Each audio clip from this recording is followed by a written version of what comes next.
Money. It affects our everyday life. But how do we make more of it? Manage it. And make sure we make the most of our money. Welcome to Money Mindful, a podcast to teach and support you as you learn to manage your money. Hello, beautiful people, and welcome to episode 15 of the Money Mindful podcast. Today's a bit of a special episode because for the first time I am doing an interview on the Money Mindful podcast. I had the pleasure of interviewing my good friend Bridie about all things money. There's lots of gems in this episode. She talks about what she will be teaching her daughter about money, how she got into investing, and her can-do attitude. How you can go about building a portfolio of 3 properties on your own from a nurse's wage. Pretty cool story. So without further ado, let's get into it. Welcome, Bridie. I'm super excited to have you on the podcast. You're my first guest for 2020.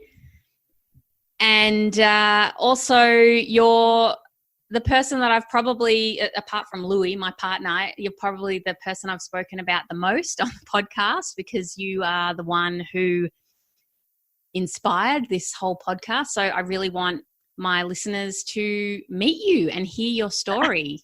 So hi. Well, hi, Meaghan. And I must say that's all very flattering and I don't know how much of it's actually true, but it's lovely to be here talking to you about finances, investment, and just my world perspective, essentially. And it's so important that we all talk about it and just make our thoughts vocal about money and finances. But yes, So thank you so much for having me. Oh, it's my pleasure. So listen, I know you obviously, and we've spent plenty of time together and talked about money, but for our listeners' sake, could you introduce yourself and just let us know a little bit about your investments and what got you into it in the first place? So my investments at the moment are purely in residential real estate, and basically that is because that's the only investment vehicle that I've learnt about so far.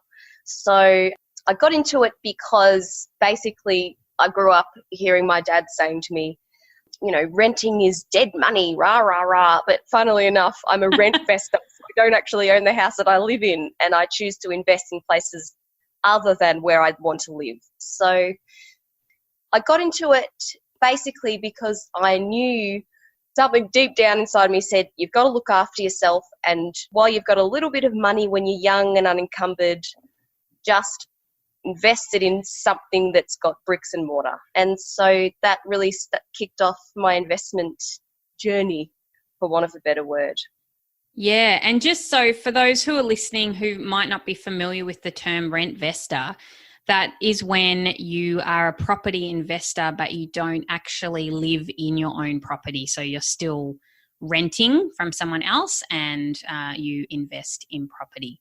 Bridie, how did you get your very first property? Well, actually, I went Harvey's with my sister. So Okay. I was working as a nurse.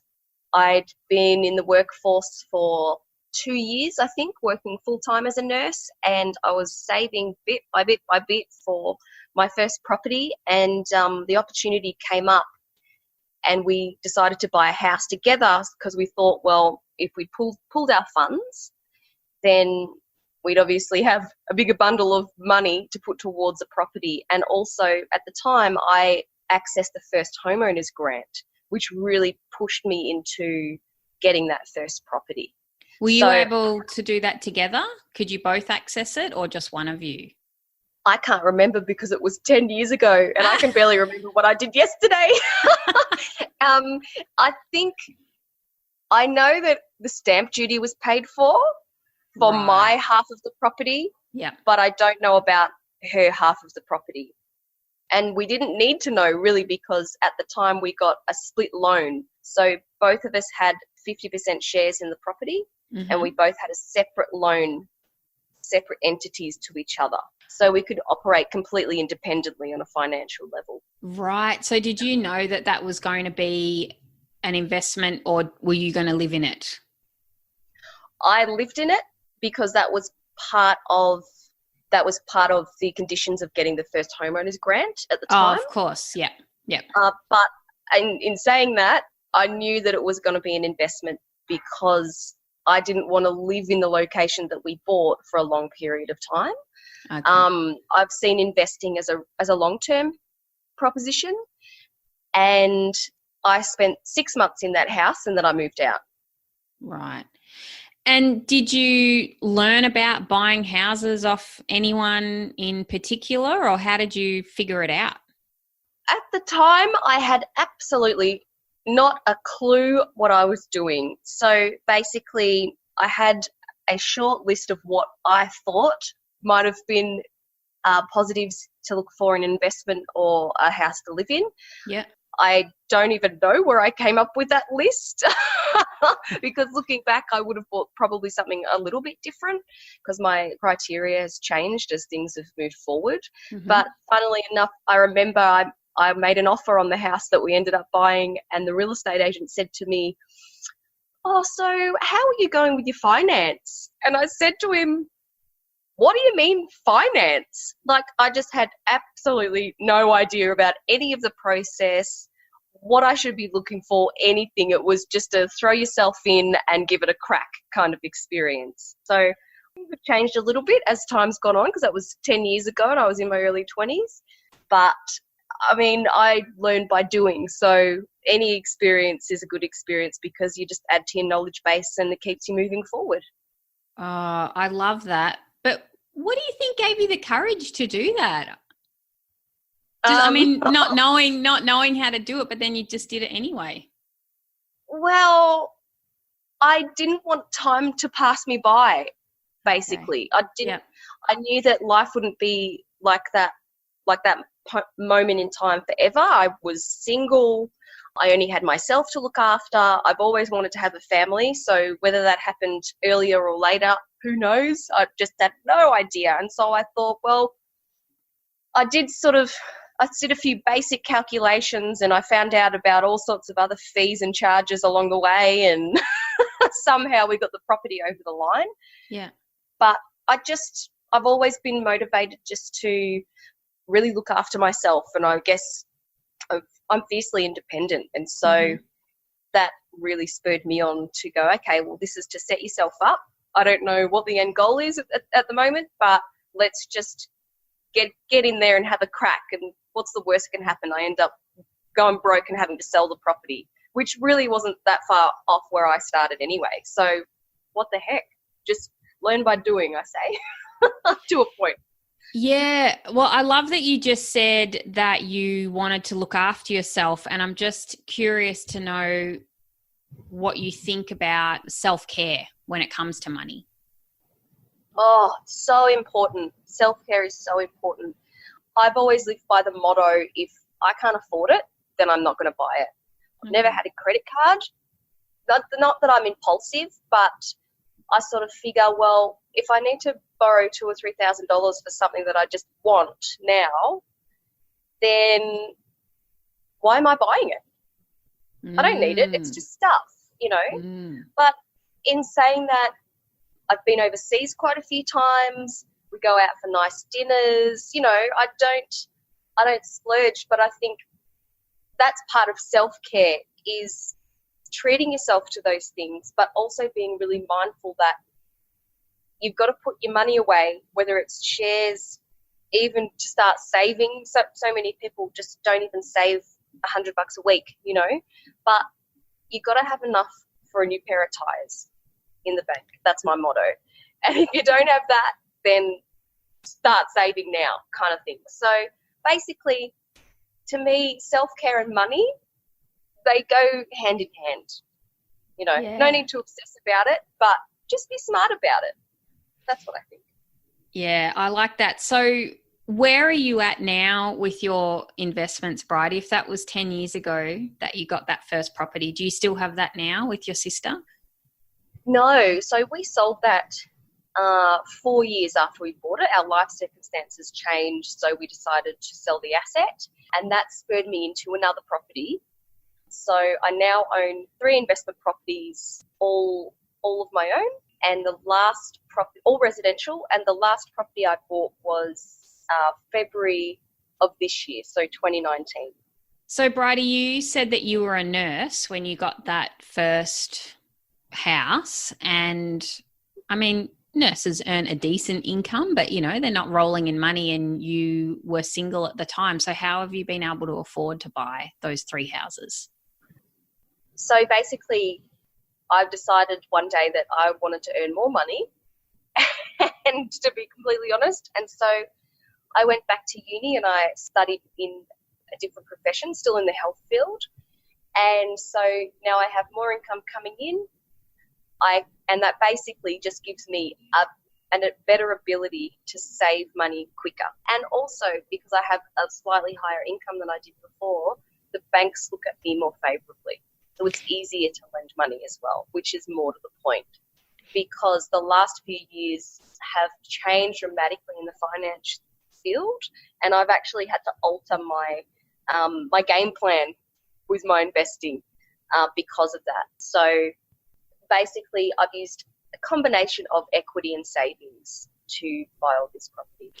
I think that's really interesting that you said that you went back and studied to earn a higher income. I was listening to a podcast recently, or was it a podcast? Or anyway, I was listening to something recently, maybe it was a lecture, and the woman was talking about how we don't ever ask young people, how much money do you actually want to earn?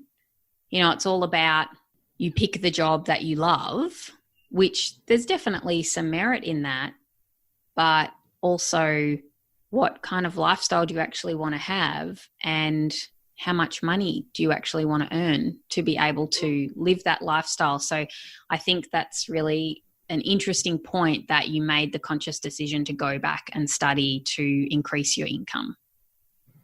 I think it's important to know what kind of lifestyle that you would think you would be happy with.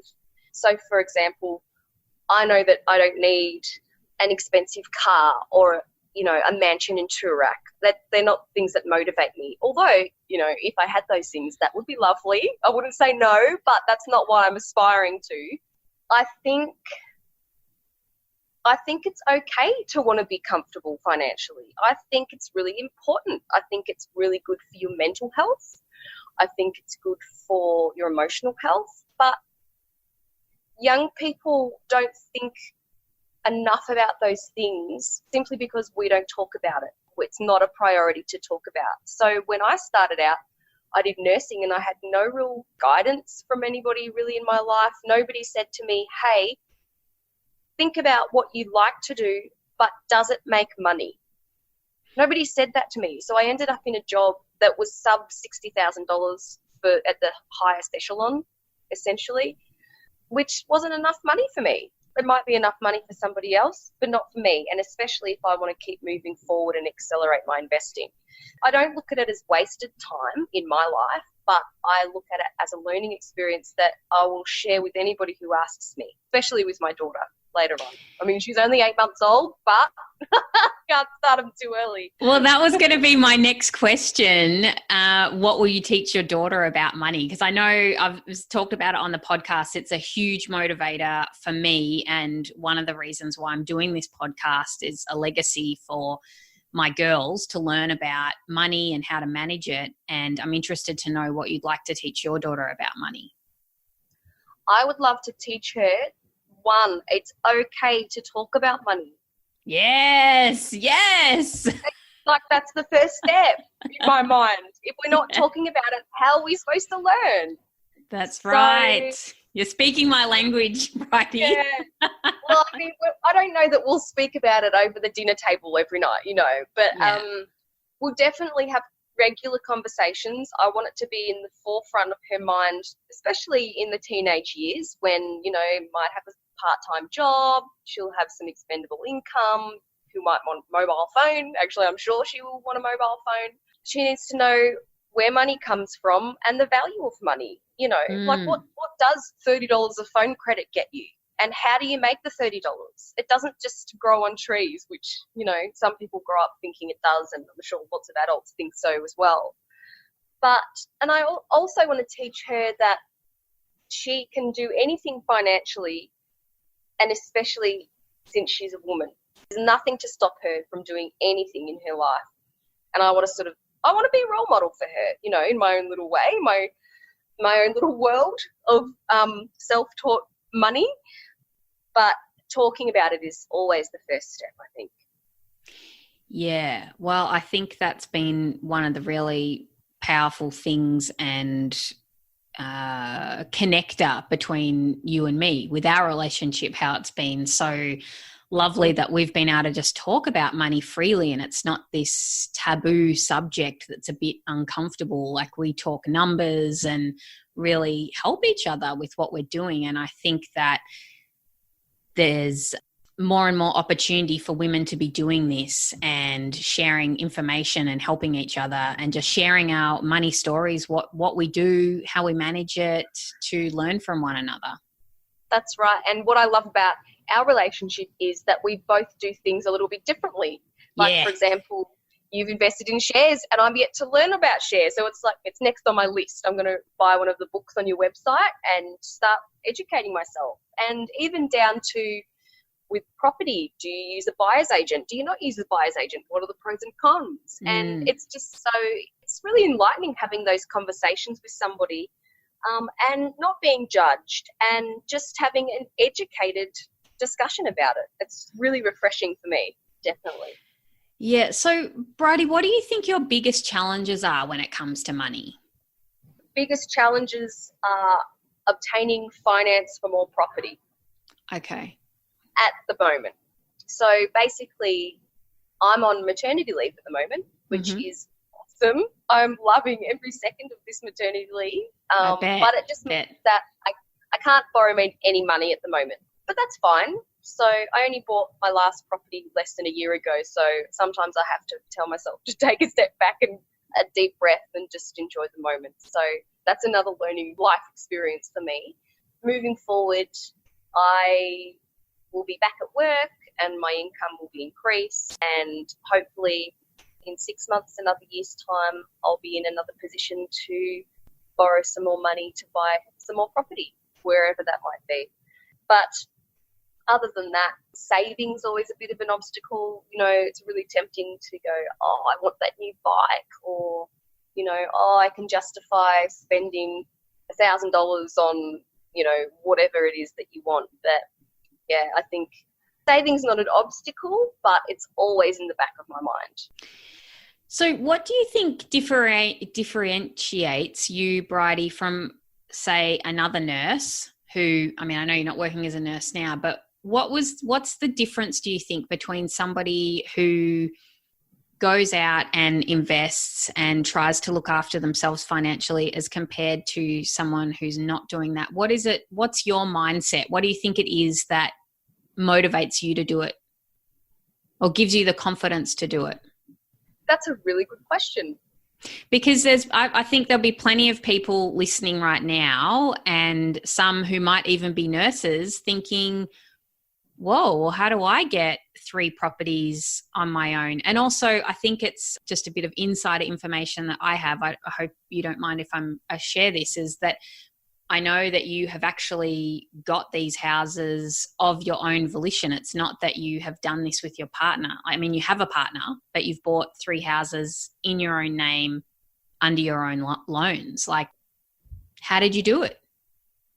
Well, I guess I'm highly motivated to start with. I don't really sit still. I think the difference between maybe me and another nurse or somebody on similar income might just be exposure to the idea that you can do it. It's not that you can't do it. It's who do we talk to? How do we learn about this? And what sows the seed to start with, to have the thought process. So, and then once you've figured out, okay, I think I want to invest, then a lot of people stumble on, I have to invest where I live, which I think is just absolutely not true, and I don't live by that at all. I have my 3 properties are in places where I don't live at all. So, and I lived in Melbourne for 15 years. I couldn't afford to buy where I lived. That was flat out one of the reasons why I actually bought in places where I could afford. So I think once you get past the, okay, I can do this, and onto the, okay, what are the realistic options, then it's just a matter of going through the motions, making sure your numbers stack up, and then going for it. So having a really good mortgage broker on side has been absolutely vital, and without her, I wouldn't be where I am today. So that's really my number one tip is, if you want to invest, is get a really good broker on side to start with. Okay. And then just discussing, just keep talking. So put away as much money as you can, and keep talking to the people in the industry who will push you to actually make that first purchase. So don't listen to friends and family who say you can't do it, because that's absolute baloney. Good advice. Yeah. Well, I feel like we've covered a lot of ground today. But before we close up, you're kind of reading my mind and answering questions before I'm even asking you. But I'm just wondering if there's, for somebody who's listening today who hasn't started investing but they want to, but they're not sure how to get started, are there any, I think this is a 2-part question, are there any routines that you do that have set you up for success, or is there any piece of wisdom that you think you'd like to pass on that would help somebody get started on their money management journey? Well, the next book you read needs to be on something to do with managing your money, whether it's on learning about shares or how to invest in property or whatever it is that you're interested in, whatever vehicle, start reading on that. That's how I learned most of what I know. Not that I'm an expert, but I've got 100 books I want to read, but it is a start, and it takes the deer out of the headlights. That's a great point, isn't it? You're not an expert. I mean, none of us are, but we're doing it and we're making money and we're setting ourselves up for the future. You don't need to be an expert, do you? No, you don't. You don't need to be an expert when it comes to money. You just have to have some safe practices so to make sure you don't go broke in the process. But as far as routines go, I actually don't really have any financially specific routines other than I don't buy a coffee every day. So that's a non-routine, I guess. Sort of the opposite to what the question was. And any money that I can spare, I put away in my savings, basically. Right. So not rocket science, but it's just persistence. That's all that it is. Bit by bit. That's awesome. All right. Well, thank you very much for coming on the show today, Bridie. As you know, I've been dying to have you on for months because I wanted other people to hear from everyday women just like yourself who we are just doing it for ourselves. I know that we both have partners who don't really have interest in looking after themselves financially for whatever reason, and that's fine because we don't let that hold us back. We just do it anyway. No, that's right. And before you know it, you just think about it. 10 years will go by, and if you haven't done anything about it, just imagine what you could have done in that 10 years. That's what I think. Yeah. Time flies. Oh, embrace it. And then you have kids. Oh, my goodness. Yes, I know. Well, on that note, thank you very much. And, I think our listeners today will get a lot out of this. All right. Bye, Bridie. See you. Bye. And there you have it, some great little nuggets in there. I particularly like how Bridie discussed what she would teach her daughter about money, but also how she deliberately went out and got further education so she could earn more income. That's something that we so often don't discuss or talk to our children about. Like, how much money do you actually want to earn? I mean, yes, follow your passion, do something that you want to do, but also what lifestyle do you want to have and how much money do you need to provide for that lifestyle. I think that was a really fabulous point to bring up about educating our kids in that regard. As always, if you want to stay connected outside of the podcast, go ahead and subscribe to my email list at moneymindful.com.au/subscribe, or you can connect with me on Facebook or on Instagram with the handle at Money Mindful Podcast. Until next time, have a fabulous week. Bye-bye. Thanks for listening to the Money Mindful podcast. For more info, visit moneymindful.com.au. For future episodes, be sure to subscribe. And remember, the information in this podcast is of a general nature only and does not take into account your personal circumstances or goals.